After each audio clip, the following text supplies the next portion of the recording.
అసలు ఉద్యోగస్తుల్ని రాజకీయాలకు కానీ రాజకీయ సభలకు కానీ వాడుకున్నది ఎవరంటే ఈ చంద్రబాబు నాయుడు గారే. 2014-19 ఈయన ముఖ్యమంత్రిగా ఉన్నప్పుడు, ఆ రోజు బీజేపీతో అంటకాగుతా ఉన్నప్పుడు, బీజేపీకి అనుకూలంగా ఉన్నప్పుడు అక్కడ ప్రత్యేక ప్యాకేజ్ అనౌన్స్ చేయంగానే నవ నిర్మాణ దీక్ష అని చెప్పి ఈయన ఒక కార్యక్రమాలు చేసినప్పుడు, ఆ నవ నిర్మాణ దీక్షలో ఉద్యోగస్తుల నాయకుల్ని పక్కన కూర్చోబెట్టుకొని దీక్షలు చేసినటువంటి పరిస్థితి మనం చంద్రబాబు నాయుడు గారి ప్రభుత్వంలో కూడా చూస్తా ఉన్నాం.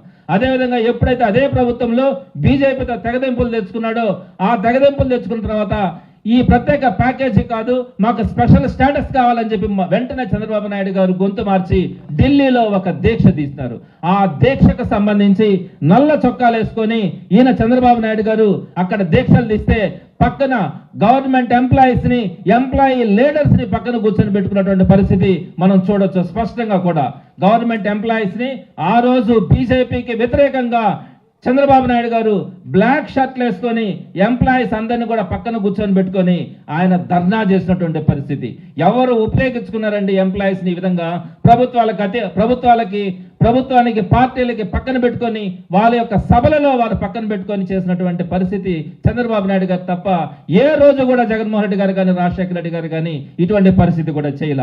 అదేవిధంగా మీరు ఇంకొక విషయం కూడా చూడాలా, బీజేపీతో తెగదింపులు చేసుకున్న తర్వాత కర్ణాటకలో ఎలక్షన్స్ జరుగుతూ ఉంటే, జనరల్ అసెంబ్లీ ఎలక్షన్ జరుగుతూ ఉంటే, ఈయన ఇక్కడ ఉన్నటువంటి ఎంప్లాయీస్ లీడర్ అశోక్ బాబు గారిని కర్ణాటకకు పంపించి అక్కడ బీజేపీకి వ్యతిరేకంగా ఓటేయండి అని చెప్పినటువంటి పరిస్థితి కూడా చంద్రబాబు నాయుడు గారు 2014-19 మధ్యలో ఈయన ముఖ్యమంత్రిగా ఉన్నప్పుడు చేసినటువంటి పరిస్థితిని మనం గమనించవచ్చు. ఆ అశోక్ బాబుకి తర్వాత ఈయన ఎమ్మెల్సీగా కూడా ఇచ్చినటువంటి పరిస్థితి కూడా మనం చూస్తాం. ఈ విధంగా ఎంప్లాయీస్ లీడర్స్ ని మీరు ఉపయోగించుకున్నారే కానీ చంద్రబాబు నాయుడు గారు ఉపయోగించుకున్నట్టుగా రాజశేఖర రెడ్డి గారు కానీ జగన్మోహన్ రెడ్డి గారు కానీ ఏ రోజు కూడా ఉపయోగించుకోవాలా. మనం ఏమి చేయగలం అన్నది మాత్రమే జగన్మోహన్ రెడ్డి గారు ఆలోచించినారు. మీరు ఒక్కసారి ఆలోచించుకోండి, జగన్మోహన్ రెడ్డి గారు చేసినటువంటి పనులు చంద్రబాబు నాయుడు గారు 100 సంవత్సరాలు ముఖ్యమంత్రిగా ఉన్నా కూడా చేసేటువంటి పరిస్థితులే. ఆ రోజు చెప్పినటువంటి మాట ప్రకారం ప్రభుత్వం అధికారంలోకి రాగానే, వైఎస్ఆర్సీపీ ప్రభుత్వం అధికారంలోకి రాగానే మొట్టమొదటి క్యాబినెట్లోనే 27% ఐఆర్ ఇచ్చి మొట్టమొదటి నెల నుంచే ఇచ్చినటువంటి ఘనత జగన్మోహన్ రెడ్డి గారిది. అలానే కోవిడ్ టైంలో సుమారుగా 2 సంవత్సరాలు చాలా వరకు కూడా నో వర్క్ ఉన్నప్పటికీ కూడా 1వ తేదీని జీతాలు ఇచ్చినటువంటిది వైఎస్ఆర్సీపీ ప్రభుత్వమే. 66,000 కోట్ల కోవిడ్ లో నష్టాలు వచ్చినప్పటికీ కూడా 23% పీఆర్సీని ఇంప్లిమెంట్ చేసినటువంటిది వైఎస్ఆర్సీపీ ప్రభుత్వమే. 4,500 మంది ఎయిడెడ్ ఎంప్లాయీస్ ఉన్నటువంటి ఎయిడెడ్ సెక్టార్ని గవర్నమెంట్ లోకి తీసుకొని ఎయిడెడ్ సెక్టార్ని బతికించినటువంటిది వైఎస్ఆర్సీపీ ప్రభుత్వం. 10,500 మంది వైద్య విధాన పరిషత్ ఎంప్లాయీస్ ఉన్నటువంటి వైద్య విధాన పరిషత్తును కూడా గవర్నమెంట్ లోకి తీసుకొని దానికి కూడా 010 అకౌంట్ ద్వారా శాలరీస్ ఇచ్చినటువంటి పరిస్థితి. అలానే 10,117 మంది కాంట్రాక్ట్ ఎంప్లాయీస్ కి పీఆర్సీతో సమానంగా వాళ్ళకి జీతాలు పెంచడం కానీ వారందరినీ రెగ్యులర్ చేయడానికి కావాల్సినటువంటి జీవోలు తీసుకొచ్చినటువంటిది కూడా వైఎస్ఆర్సీపీ ప్రభుత్వమే. సచివాలయ వ్యవస్థ ద్వారా 136,000 ఉద్యోగాల్ని ఈ భారతదేశంలో ఏ రాష్ట్రంలో ఏ ప్రభుత్వం కూడా ఒక టెన్యూర్లో ఇవ్వలేనటువంటి ఉద్యోగాల్ని వైఎస్ఆర్సీపీ ప్రభుత్వమే ఇచ్చింది.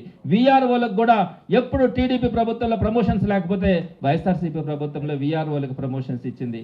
వీఆర్ఏలకు కూడా 15 సంవత్సరాల తర్వాత జగన్మోహన్ రెడ్డి గారు మాత్రమే ప్రమోషన్స్ ఇచ్చారు.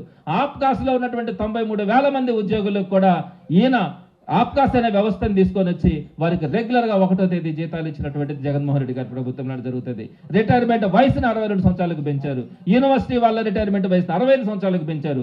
చైల్డ్ కేర్ లీవ్స్ ని 60 రోజుల నుంచి 180 రోజులకు పెంచినటువంటి ఘనత కూడా వైఎస్ఆర్సీపీ ప్రభుత్వంలోనే.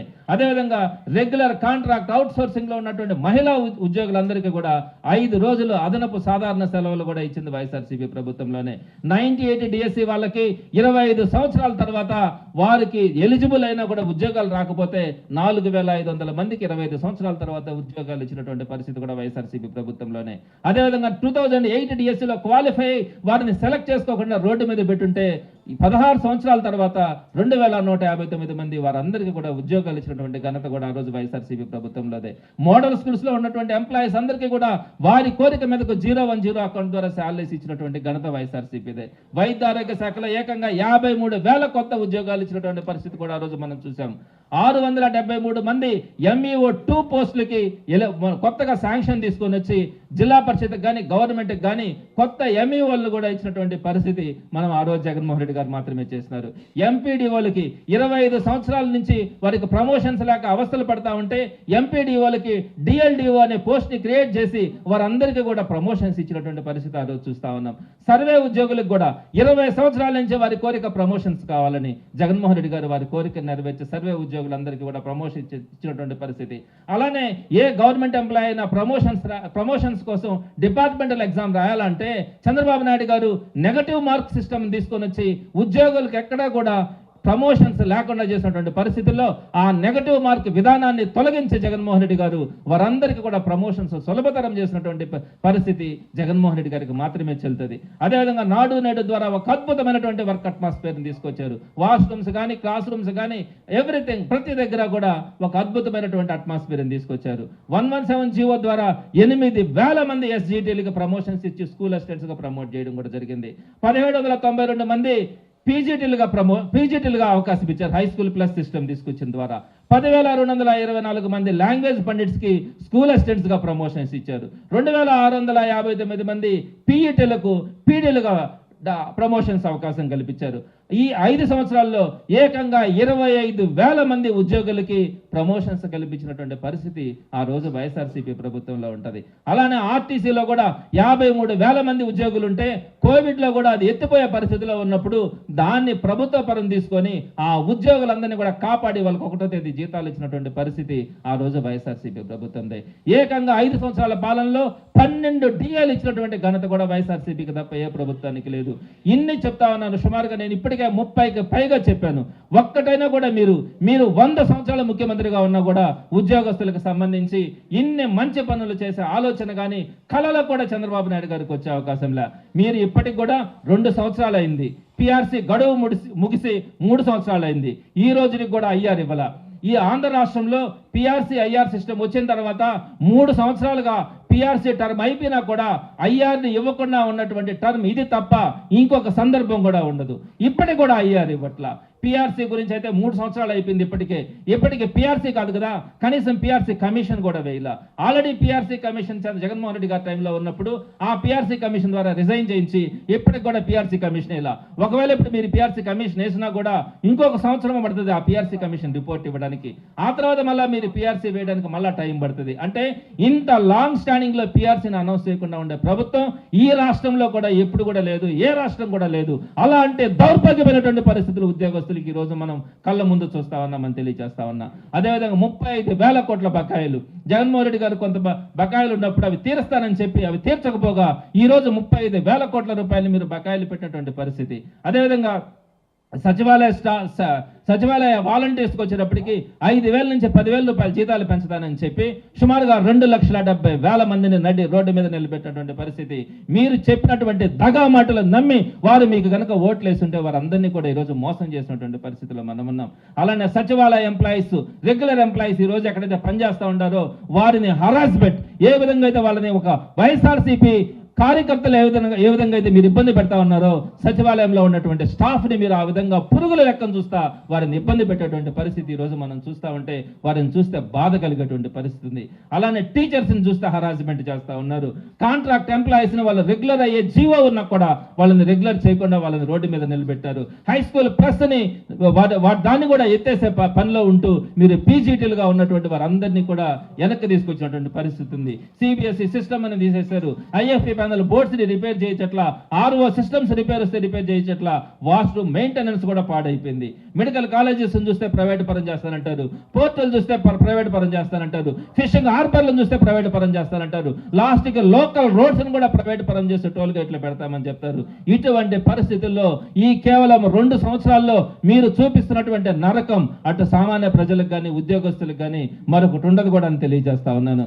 అదేవిధంగా మీకు పోలీస్ డిపార్ట్మెంట్ గురించి కూడా నేను కొన్ని విషయాలు తెలియజేయాలా. DG స్థాయి అధికారి PSR ఆంజనేయులు గారిని మీరు అక్రమంగా మీ మాట వినలేదని చెప్పి ఆయన్ని జైల్లో నిర్బంధించినటువంటి పరిస్థితి. పోలీస్ అధికారులు అందరూ కూడా ఒకసారి ఆలోచించండి, ఇలాంటి పరిస్థితులు ఎప్పుడైనా ఉన్నాయా? ఒక DGP స్థాయి అధికారిని ఆంజనేయులు గారిని అరెస్ట్ చేసి జైల్లో పెడితే అదే పంద రాబోయే రోజుల్లో మిగతా ప్రభుత్వాలు కూడా కొనసాగిస్తారు. ఎవరు సంతోషంగా ఉద్యోగాలు చేయగలరని మీరు ఆలోచించాలా. ఆయనతో ఆగిందా?